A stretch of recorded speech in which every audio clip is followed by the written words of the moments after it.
Mrs. Parslow. I hope you're having a good day or night wherever you may be grading my final. I'm Tina, as you may know, in your 4th period class, and I will be presenting to you my fall 2020 final project. This project consists of 5 personal anecdotes from my life in correlation to 4 psychological terms from Unit 1 through 7 and 11, and I hope you enjoy.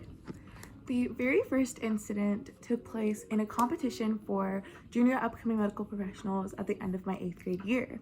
Now, we had a segment of this competition, which was a trivia match, and 2 of the students opted out, so me and my best friend went in for them, and we had about an hour and a half before the trivia competition started to memorize over 100 different medical terminologies, symptoms, diseases, etc. And so me and my friend, given the amount of time that we had, used various numbers of mnemonics, which are memory aids, especially those that consist of imagery and personal events that have happened in your life, in order to help us memorize the medical terms. We also used effortful processing, which is encoding that requires attention and conscious effort in order to memorize. So we were like consisting of retrieval practices and whatnot.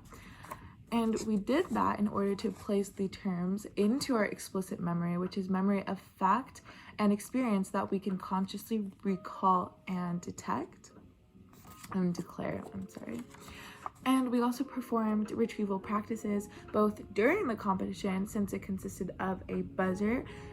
Whoever's team could retrieve the information first and accurately got the point. So those are my first 4 terms. So the second scenario that we are going to be getting into is my very first MUN conference, which is similar to the last one, but in a sense that MUN is a type of latent learning, which is learning that occurs but is not apparent until there is an incentive to demonstrate it. So someone can be a phenomenal speaker in MUN and group really well, but their skills won't be demonstrated until they are presented in an MUN conference. Now, the very detrimental skill to have when entering any sort of conference is critical thinking skills. Critical thinking skills are a set of skills that allow you to become devil's advocate for every situation probable. You are thinking of different aspects of a certain problem and being able to correlate them with each other to create a resolution, which is really what MUN is all about. Critical thinking skills also go in hand with top-down processing. Top-down processing is basically your assumption on what someone says, how something may be, what an outcome of something may lead to, based on experiences that you may have had in the past. And MUN is all about top-down processes. The more and more you get familiar with the different ways people approach problems, the more effective you will be. Lastly, we have a skill that helped me on my very first conference, and a skill that you will casually develop more and more as you do more and more MUN conferences, which is insight, or a sudden realization to a problem's solution. And this was a lifesaver for me in our very first conference, which was devoted to women's rights and helped me get my resolution passed. Oh no, the next one's about to be embarrassing. We're gonna get into the tea. So my third personal anecdote consists of the very first time I experimented with THC. THC is the main active ingredient inside of marijuana. It is also defined as an agonist, which is a molecule that by binding to a receptor site stimulates a response. THC also does this process called reuptake, which is a neurotransmitter's reabsorption by the sensory neuron, which also takes place at an active site right there. Now, my very first time, I kind of freaked out and felt like I was gonna die because my tolerance level was a lot lower than the friends and peers that I had around me at the time. Tolerance defined as a diminishing effect of how a certain dose of a drug affects you. Okay, so the 4th scenario that we are going to be discussing today is one that took place at the ocean and is one of my various injuries during my lifetime.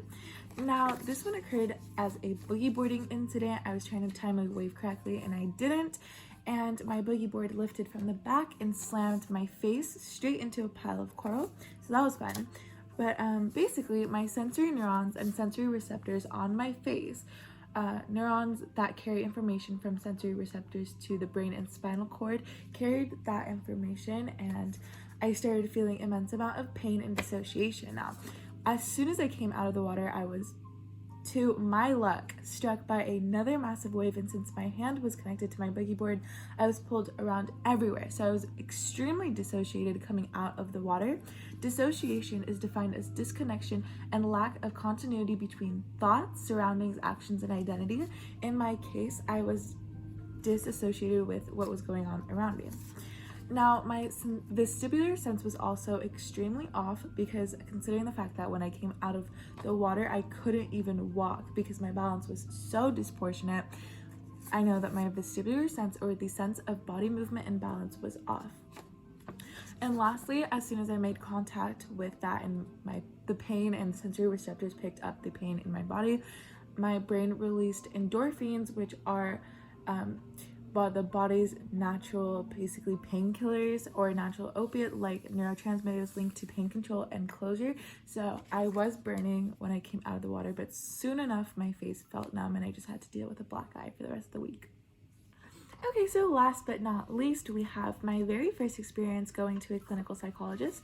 Clinical psychology is defined as a branch of psychology that assesses, studies, and treats people with psychological disorders.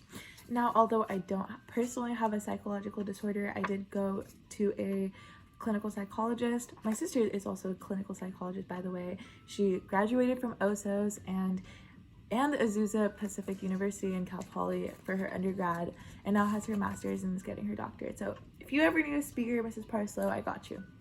Anyway, so when stepping into my clinical psychologist's office for the very first time, let's just say the aesthetic was immaculate, but most importantly, they conducted an intelligence test on me, being a method for assessing an individual's mental ability in comparison with others that are obviously in my age range.